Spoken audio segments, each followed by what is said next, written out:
Hi, I'm Will Alexander, and this is our third edition of our ongoing series on dog show tips. Today we're going to talk about head carriage, moving your dog at certain speeds, and different leads that we're going to use on different dogs. The different leads we use for showing dogs on, the basic one we all know is the choker. Now this is a heavier chain we use on dogs. The dogs tend to have a little more control with this lead, and more so than anything else, it's the sound of the choker tightening that they respect more so than the actual feel. Remember, the lead is a signaling device, not a tow chain. The next one is a Resco. This Resco clasps on top of the dog's head. It's used primarily for directional dogs, teaching them how to carry their head, which creates the whole carriage of the dog when you're moving them. And again, I don't want to see your hand any higher than that. Say the dog's head's about there. I don't want to see your hand way up here. I don't want to see your hand way down here. I want it comfortable about waist level.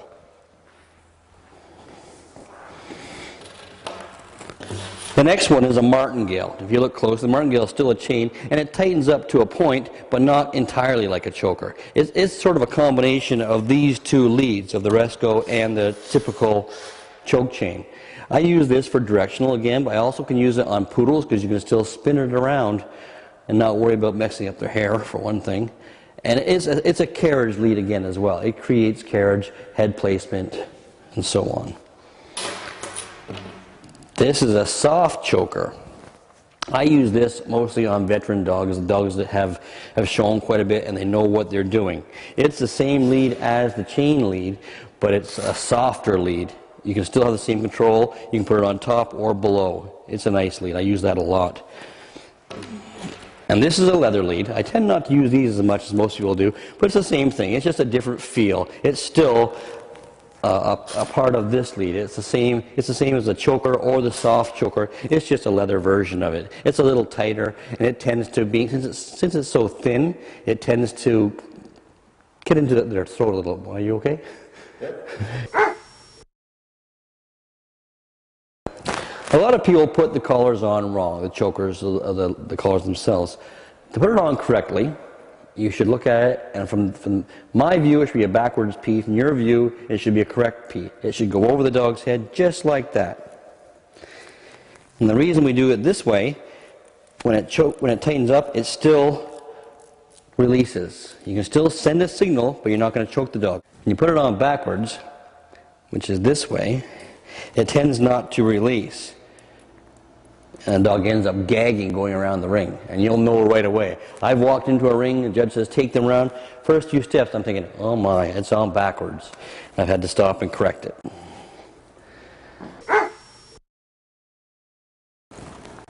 What I'd also like to talk to you about today is attention to detail again on this lead. A lot of people, you'll see some handlers and non-handlers, they'll go around the ring, they'll leave this tail out. I don't ever want to see that, any of you people.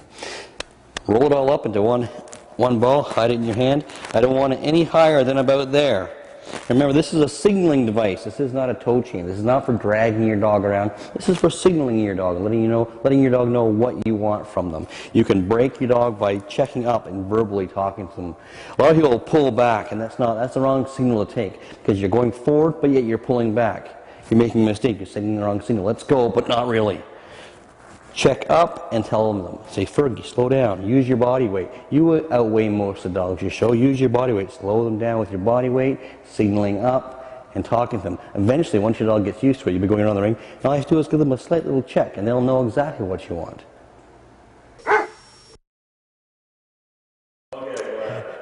Again, what I was talking about is using this as a signaling device. A lot of you people that are new in the sport will just take their dog and they'll just run with it and hope for the best. You've got to work your dog slowly, work no more than 5 minutes a day, dogs get bored. But if you're working with the lead, I want you to work like this. So as you're going along, I want you to slow her down just by that, talking, and she knows. I stopped, I checked up, and she felt my weight stop. She knew exactly what I wanted from her.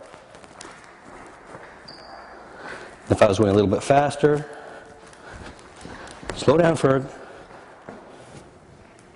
For you beginners out there, I'm going to give you a little bit of homework. I want you to utilize everything we taught you today, using the lead as a signaling device, not a tow chain. I'm going to take Fergie down, bring her back. I'm going to use my weight and my voice to stop her at that end, and I'm also going to do the same thing when I get to this end.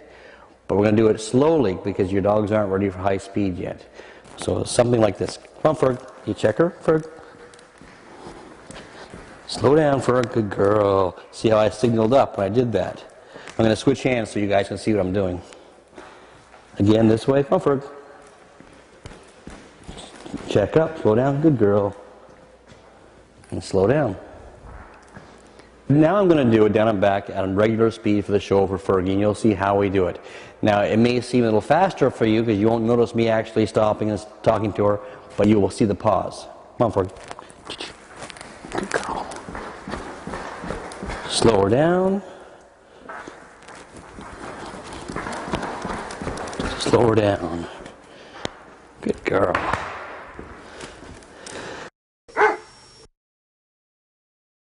The lead is a signaling device. It is not a tow chain. Most people make the mistake of when they're moving their dogs, they signal back and pull back on their dog. That's sending their dog the wrong signal. You're saying to your dog, I want you to go forward, but I don't really want you to go forward.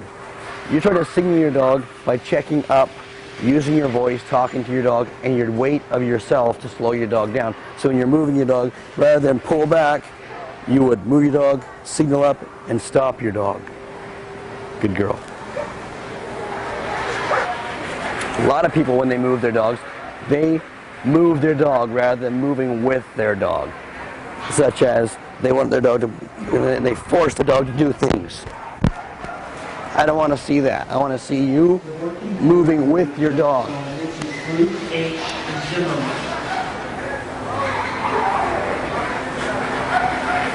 The handler shouldn't even be visible. You should move with your dog nice and easy.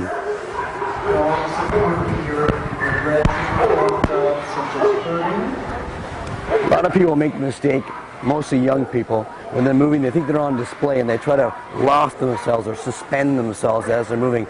Run with your dog as if you were running a race. You're not racing your dog, you're running with your dog in a relay, so you stay with the dog completely. I don't want to see arm way up here, showing off. Handler should be invisible. Lead here, just controlling the dog.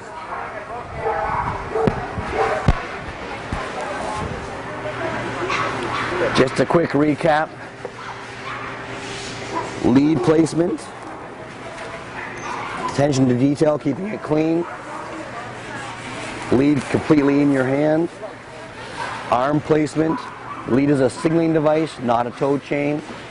Signal up, and always start off slow and move with your dog. Easy, Sarah. Easy.